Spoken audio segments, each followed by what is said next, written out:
ಬೆಂಗಳೂರು ಗ್ರಾಮಾಂತರ ದೀವನಹಳ್ಳಿ ಪಟ್ಟಣದ ಬಿಜೆಪಿ ಕಚೇರಿಯಲ್ಲಿ ಕರೆಪತ್ರಿಕಾ ಹೇಳಿಕೆಯಲ್ಲಿ ಕಾಂಗ್ರೆಸ್ ಸರ್ಕಾರವು 1,000 ದಿನಗಳ ಆಡಳಿತ 1,000 ಸಮಸ್ಯೆಗಳಾಗಿವೆ, ಭ್ರಷ್ಟಾಚಾರ ಹೇಳತೀರದಾಗಿದೆ ಎಂದು ಮಾಜಿ ಸಂಸದ ಮುನಿಸ್ವಾಮಿ ರಾಜ್ಯ ಸರ್ಕಾರದ ವಿರುದ್ಧ ಟೀಕೆ. ರಾಜ್ಯಾದ್ಯಂತ ಅಭಿವೃದ್ಧಿ ಕಾಮಗಾರಿಗಳು ಸ್ಥಗಿತಗೊಂಡಿದೆ, ಜನರಿಗೆ ಸಮಸ್ಯೆಗಳು ಹೆಚ್ಚಾಗಿವೆ. ಸಿಎಂ ಸ್ಥಾನಕ್ಕೆ ಡಿಕೆ ಶಿವಕುಮಾರ್ ಸಿದ್ದರಾಮಯ್ಯ ಅವರ ಸ್ಥಾನಕ್ಕೆ ನೀಡಬೇಕು, ಅಧಿಕಾರಕ್ಕಾಗಿ ಕೆಸರು ಎರಚಾಡುತ್ತಿದ್ದಾರೆ. ನಾಗೇಂದ್ರ ಅವರ ಜೊತೆ ಸಿದ್ದರಾಮಯ್ಯ ಅವರ ಮೇಲೂ ಕಾನೂನು ಕ್ರಮ ಜರುಗಿಸಬೇಕು.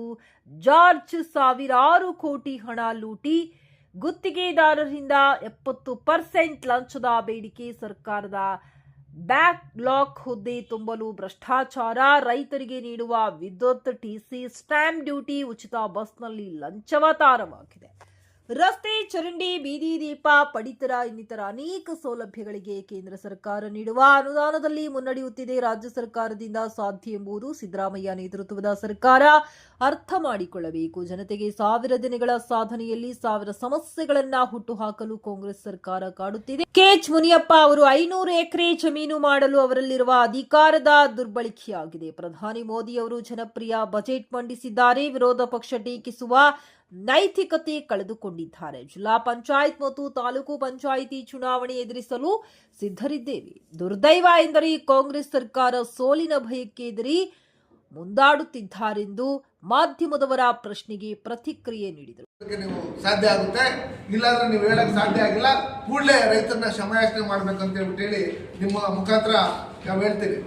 ಇವತ್ತು ಕಬ್ಬು ಬೆಳೆಗಾರರಿಗೆ ಬೆಂಬಲ ಬೆಲೆ ಕೊಡ್ಬೇಕಂತ ಹೇಳಿ ಸಾವಿರಾರು ಜನ ಕಬ್ಬು ಬೆಳೆಗಾರರು ಹೋರಾಟ ಮಾಡಿದಂತ ಸಂದರ್ಭದಲ್ಲಿ ರಾಜ್ಯಾಧ್ಯಕ್ಷರಾದಂಥ ವಿಜೇಂದ್ರ ಅಣ್ಣವರು, ಅಶೋಕ್ ಅಣ್ಣವರು, ಚಲವಾದಿ ನಾರಾಯಣಸ್ವಾಮಿ, ನಮ್ಮ ಎಲ್ಲ ಹಿರಿಯ ನಾಯಕರುಗಳೆಲ್ಲ ಹೋಗಿ ಹೋರಾಟ ಮಾಡ್ತಾ ಇರ್ತಕ್ಕಂಥ ಸಂದರ್ಭದಲ್ಲಿ ಕೇಂದ್ರದಿಂದ ಮಿನಿಮಮ್ 3,300 ಕೊಡಬೇಕು ನದಿಗೆ ಅಂತ ಹೇಳಿ ಘೋಷಣೆ ಮಾಡಿದಂತಾಗ ಅದನ್ನು ಮೀನಾಮೇಷ ಇರಿಸಿ ಇವತ್ತು ಅದನ್ನು ಸರಿಯಾಗಿ ಕೊಡದೇ ಇರ್ತಕ್ಕಂಥದ್ದು ಖಳನಾಯಕರು ಈ ಕಾಂಗ್ರೆಸ್ ಮಾಡ್ತೀವಿ ಹೊರಟವ್ರು. ಬರೀ ಸುಳ್ಳು ಆಶ್ವಾಸನೆಗಳು, ಭರವಸೆಗಳನ್ನು ಕೊಡ್ತಾ ಇವತ್ತಿನವರೆಗೆ ಕಾಲ ಹರಣ ಮಾಡಿದೆ.